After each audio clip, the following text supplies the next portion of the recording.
ఈ నెల రోజులు పిల్లలు ఇంట్లో ఎంత అల్లరి చేశారో ఆ అల్లరికి బాయ్ బాయ్ చెప్పే రోజు అయితే వచ్చేసిందండి.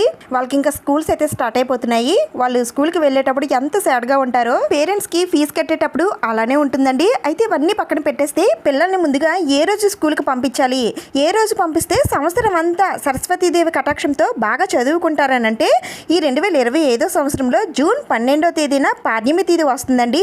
ఈ రోజు నుండి వీరికి స్కూల్ స్టార్ట్ అవుతాయండి. ఈ రోజు పిల్లల్ని స్కూల్కి పంపిస్తే చాలా మంచిది. మొదటి రోజు కదా, ఎవరు రారు, ఏమీ చెప్పరని చాలా మంది స్కూల్కి అయితే వెళ్ళరు. కానీ ఈ రోజు పిల్లల్ని స్కూల్కి పంపిస్తే చాలా మంచిదండి.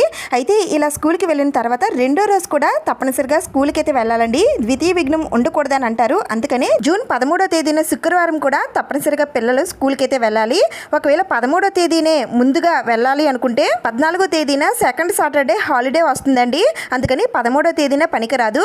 అందుకనే 12వ తేదీన 13వ తేదీన పిల్లల్ని స్కూల్కి అయితే పంపించాలి. ఒకవేళ ఈ రోజుల్లో కుదరకపోయినా బాగా చిన్న పిల్లల్ని స్కూల్లో జాయిన్ చేయడానికైనా, క్లాస్ రూముల్లో కూర్చోబెట్టడానికైనా ఒక మంచి ముహూర్తం ఉందండి. చవితి వెళ్ళిన తర్వాత జూన్ 16వ తేదీన పంచమి తేదీ వస్తుంది.